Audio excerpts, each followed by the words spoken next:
Hi everybody and welcome back. Today we are going to be covering main highlights, main topics from chapter 13, how populations evolve, and we're going to look at several mechanisms by which microevolution occurs. So as the word implies, microevolution is simply small-scale genetic changes over time within a population.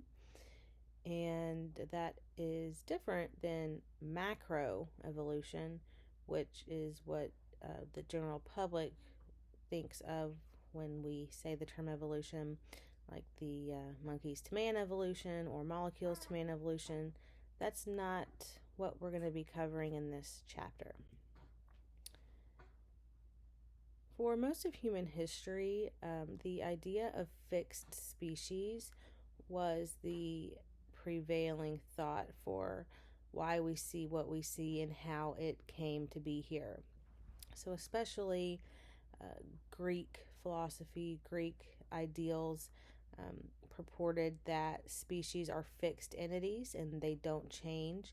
This also aligns with Judeo Christian biblical belief that there is special creation, and for the most part, all the organisms on the earth were created one way and have maintained that form since creation.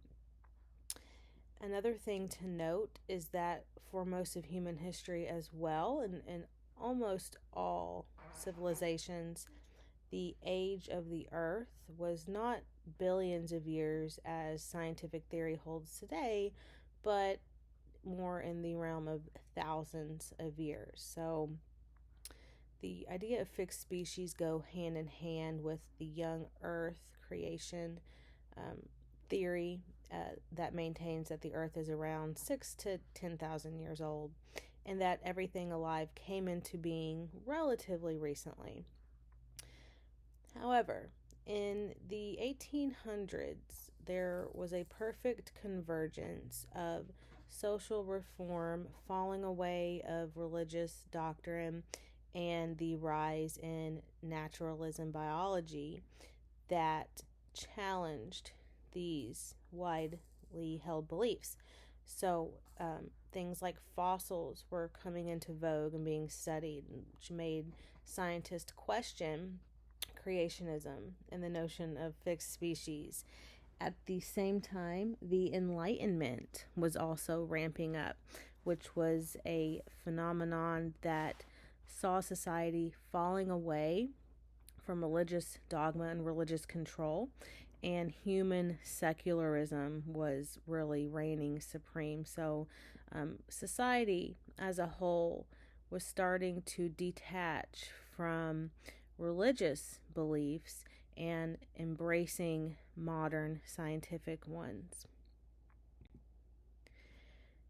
Many scientists purported theories of evolution, and one of the earliest in terms of publication and being circulated to the scientific community was one of Jean-Baptiste Lamarck. So this is early 1800s. He published his theory of evolution that basically states the refinement of traits or the physical characteristics about an organism equip an organism to perform successfully in their environment. So what that means is that specific characteristics are acquired throughout an organism's lifetime, and then those characteristics are then passed down to offspring. So his famous example were the giraffes. Now we all know that giraffes have long necks, and he thought that they have long necks because they are constantly stretching their necks upward in order to reach the high situated acacia leaves in which they feed off of. And that act of stretching upward is what stretched out their necks, and then they pass that on to their offspring. Another good example of a Lamarck theory of evolution would be if you get a tan in your lifetime. So if you are in the sun, okay, your melanin production is going to ramp up to try to protect against UV rays, and you get tan, or your skin gets a darker tone. That's acquired through your lifetime. But just because I get a tan doesn't mean that my children are going to be tan when they're born. Okay, so his theory purported that if I get tan, then if I have a baby while I'm tan, that baby's going to be tan. We now know that that's not the case. And it was influential at first, but over time it became discarded because we were seeing that these acquired physical changes during an organism's lifetime don't alter an organism's DNA in the germ line. And remember, germ cells are the sex cells, or egg and sperm, and it's the only way traits can get passed on to offspring. So while this was influential in one of the earlier theories, it fell out of fashion, and more prominent theories of evolution took the stage about 50 or so years after this. And of course, I am talking about the father of modern biology, Charles Darwin. So he is the one often attributed to the theory of evolution, even though many scientists had their own theory of evolution. He published one of the probably the most influential book on evolution, titled The Origin of Species, and it laid the framework for all of modern biology today. So there is a video actually linked in your module to watch about his early life and his early scientific discoveries and how that led to him publishing his theory. So give that a watch as well. But basically, he traveled the world extensively. He was a self-proclaimed naturalist. He loved nature, and he would collect organisms on all of his travels. And then he would sketch them and write about them in notebooks. And then eventually he would compare and contrast them. And through these observations, he noted that organisms living in similar environments are more closely related than those farther away.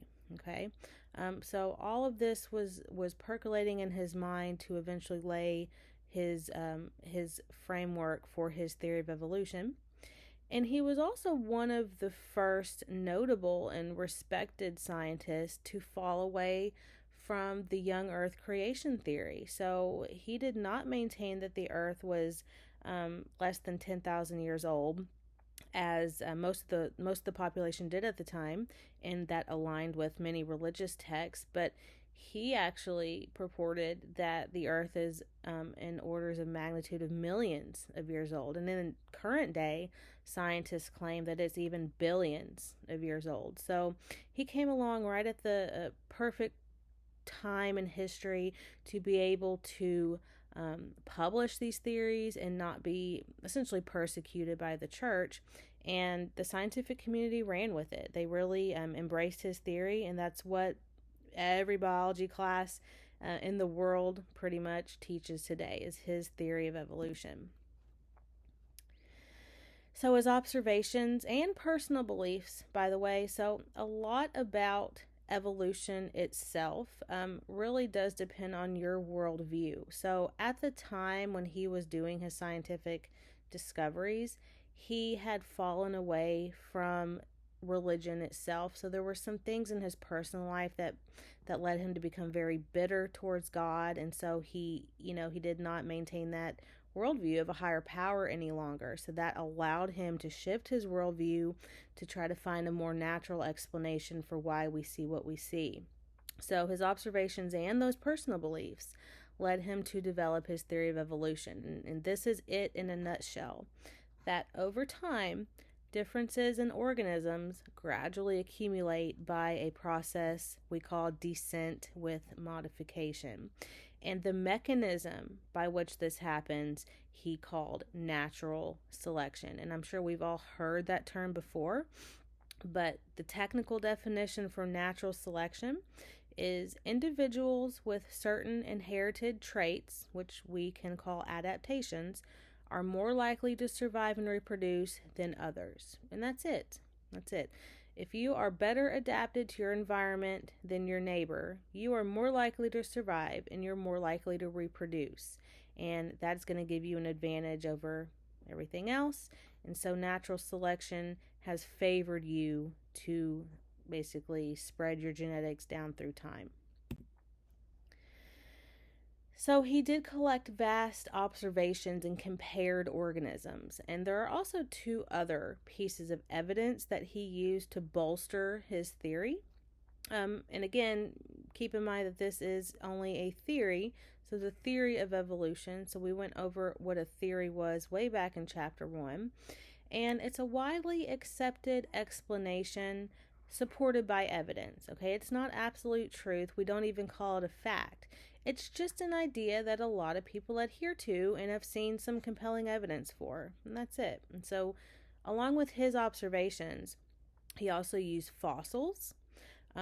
He could compare and contrast different fossils, compare organisms that are alive today with fossils that were alive a long time ago in the same place. And so he was able to develop relationships between ancient animals and animals of today. But there is a problem using the fossil record to try and maintain evolution, so it is vastly incomplete. A lot of times only fragments of larger animals are found, and scientists will sort of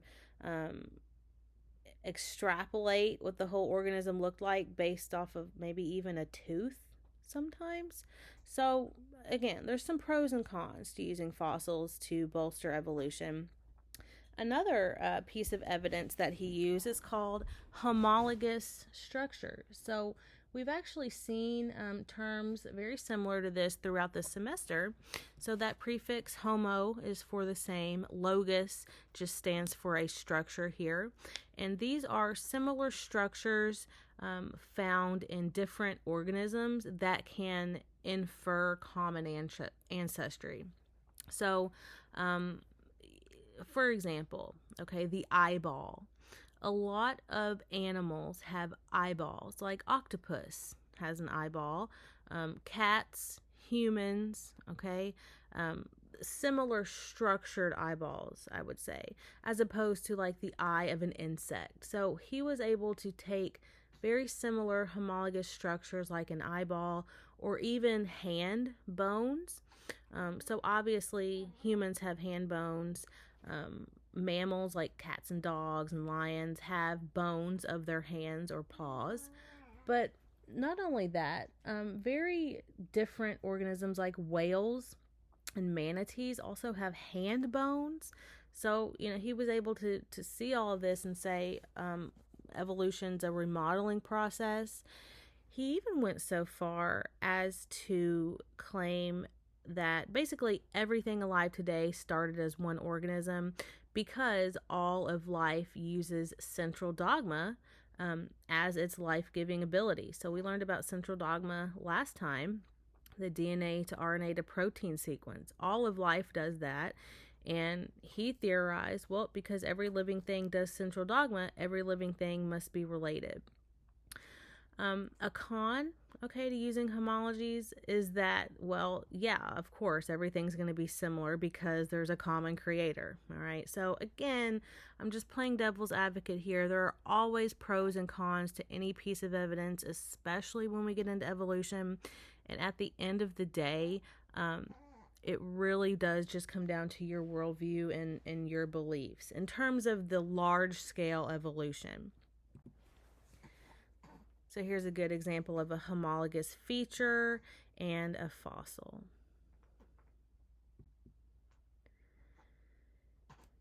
So natural selection is Darwin's mechanism of how life evolves. So since he maintained that evolution occurs over long periods of time, he used plant and animal breeding strategies to speed up the generational time. And this is actually exactly what another father of modern science did that we learned about previously, Gregor Mendel. And actually, interestingly enough, Mendel and Darwin were contemporaries of one another, so they lived at the same time, but they were not aware of each other's scientific research and theories. Okay, so they were pretty much doing the same thing at the same time. Mendel was primarily interested in how traits get passed from parents to offspring. Darwin was primarily concerned with how can those traits change through time. And anytime human intervention is involved in manipulating genetics, we can call that artificial selection. So we can definitely contrast natural selection versus artificial selection. Natural selection, the environment is going to be that selecting pressure, versus artificial, where humans are going to be the selecting agent. And a third contemporary around this time was a very brilliant and famous economist, Thomas Malthus. And he was among the first to state that the human population is always going to be kept in check by war, famine, or disease. So especially nowadays, overpopulation of the earth is sort of a big ticket discussion item. But according to Malthus, the earth can never go beyond carrying capacity because there's always going to be something keeping populations in check. And so Malthus was primarily concerned with humans, but Darwin applied his principle to nature. And so he was able to basically state that resources in the environment are limited, and unequal reproductive success, so due to natural selection, is a direct result of just some organisms being better adapted than others. And if they're better adapted, they're more likely to survive and reproduce and then pass their DNA along. And so those organisms who are more successful or better adapted are considered more fit. So this is where the term survival of the fittest also comes from Darwin. And when we're talking about fitness in biology, if you're survival of the fittest, in layman's terms, that might mean you're the strongest or the smartest. But that's not necessarily the case here. If you are more fit than your neighbor, that simply means you're better adapted to your environment and you're more likely to survive and reproduce than them. So Darwin used various organisms to bolster his natural selection ideas. So he would look at different bird species, different plant species, tortoises, etc. His finches are a really famous example. So the products of natural selection are going to be adaptations that suit organisms to their environment. It's important to remember, okay, so this is where Lamarck and Darwin differ.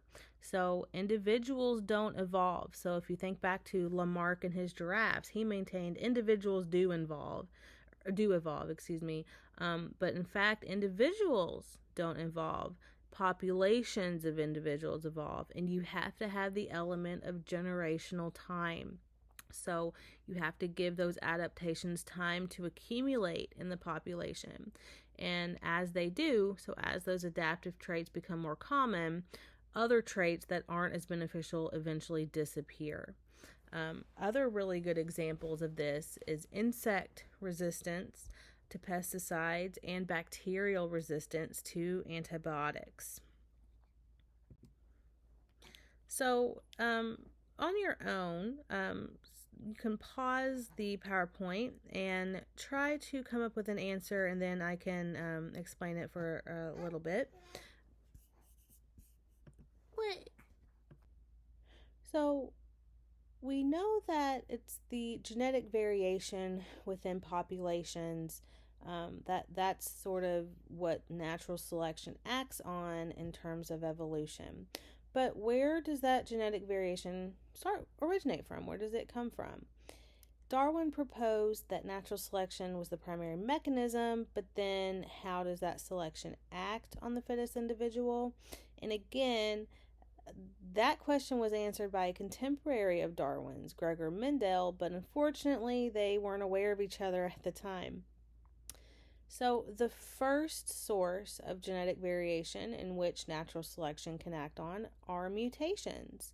And a mutation, new alleles arise via a change in the nucleotide sequence of a DNA. Now, Usually, when we say the word mutation, and we actually learned about this a little bit in chapter 9 and 10, a mutation is seen as a bad thing, right? And they indeed can be very bad for individuals or even populations, but sometimes that mutation is beneficial. It gives you an advantage. So, mutations are the ultimate source of genetic variation that serve as the raw material for evolution.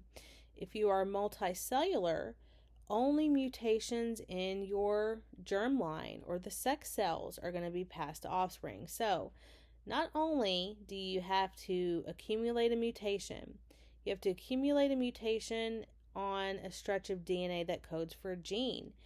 And not only that, that mutation actually has to be a benefit instead of a hindrance. So, I mean, the odds of this are just astronomical, but they do happen. If you're single celled like bacteria, because you reproduce so quickly, they accumulate mutations at a much faster rate than we do, which is why there is always like a new flu vaccine every year, because that flu virus mutates so quickly and quickly becomes resistant to anything previously made. Same thing with antibiotic resistance as well. Another source of genetic variation is sexual reproduction. So, again, this is something we learned about extensively, chapter 8, chapter 9. So, sexually reproducing organisms, most of the genetic variation results from the sources of genetic variation we learned about. The unique combination of alleles, independent assortment, crossing over, and random fertilization. Here are just some key terms so far, and that will help us in the last couple of slides. So, a population is a group of individuals of the same species that live in the same area and interbreed. So, you can think of the human population, okay? Gene pool is all of the genetics of a population, basically. All copies of every type of allele in all members of the population. And then, of course, what we've been discussing this whole time, microevolution. So, small scale changes in the population's genetic makeup from generation to generation. And again, microevolution isn't controversial. This isn't disputed by anyone, and we can see this happening in real time. So, dog breeding is a really good example of microevolution, and no one would argue that people can breed dogs. Same thing with plants, etc. But it's that macroevolution that's debated. So, the molecules to man type theory.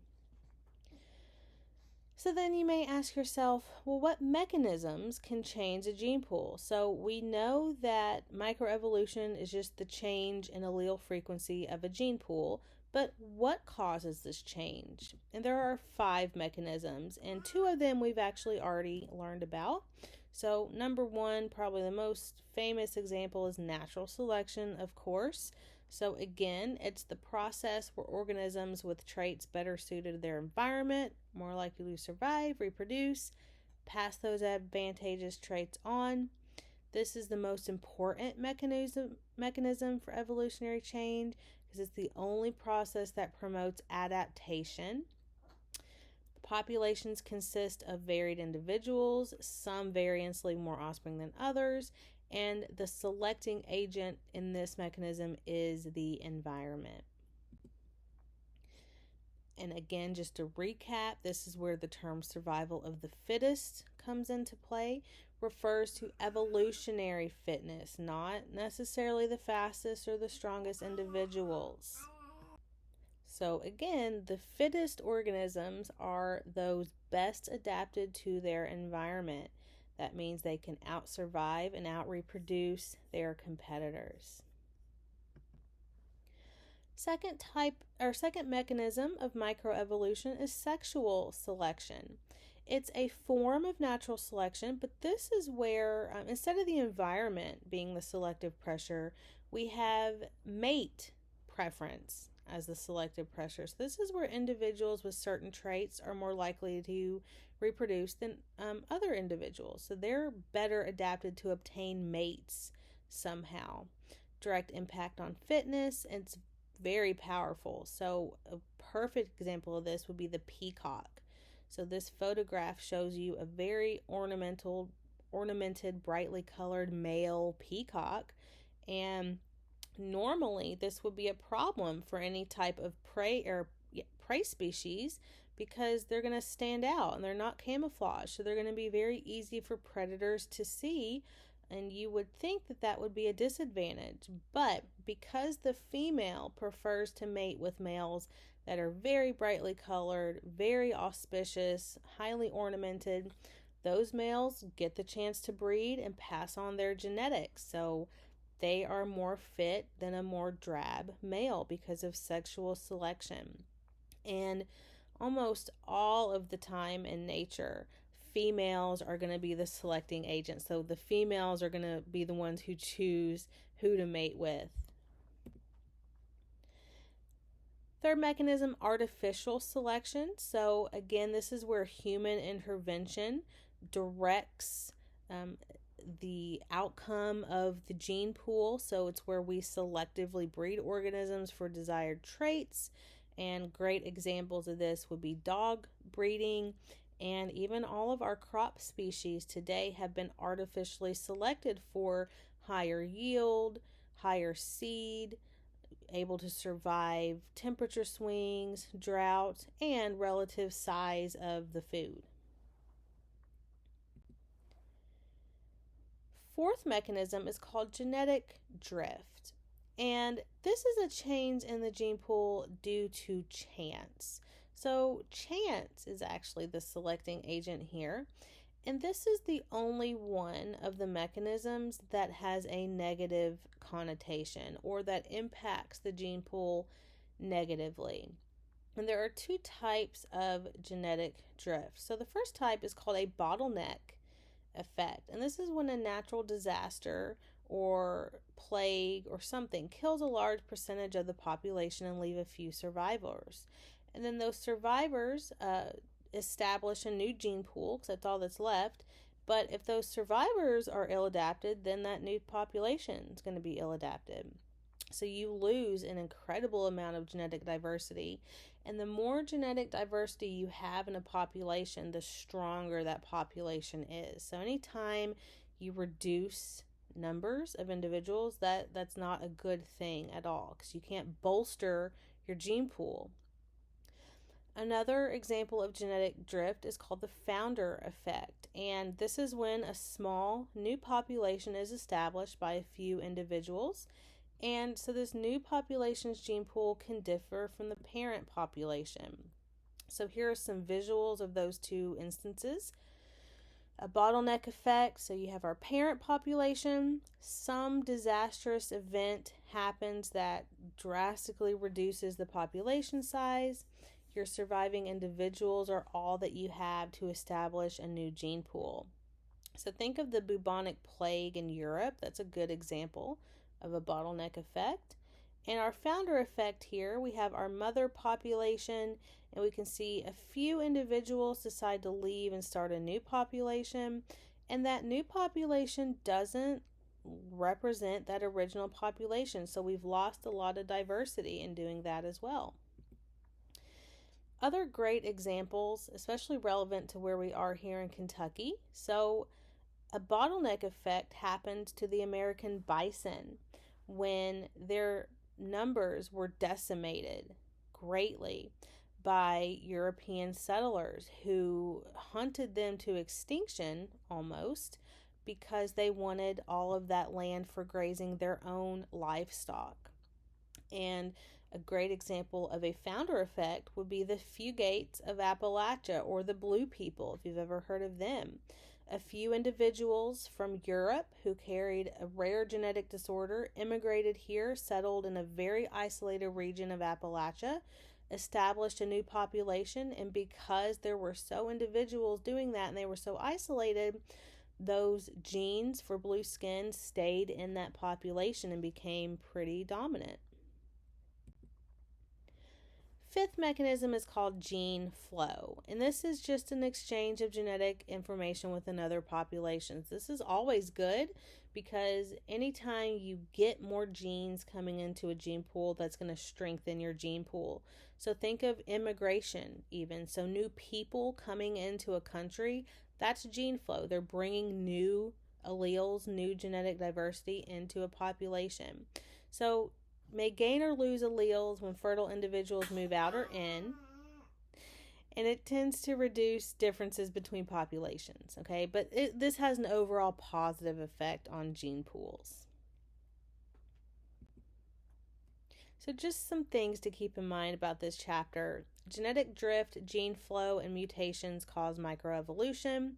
Only rarely do these events result in a population become more fit, and these are random events. But natural selection and then by proxy sexual selection are not random, and the only mechanisms that consistently lead to adaptive evolution. And it's that adaptive evolution that results in those better suited organisms to their environment. And I'm also going to link a worksheet that gives you several scenarios and for you to determine which mechanism of evolution that describes. So look for that in your module as well, just to put this into practice. And as always, remember to read the book chapter thoroughly and rely on the chapter as your primary study source, and use these PowerPoints to solidify key concepts therein.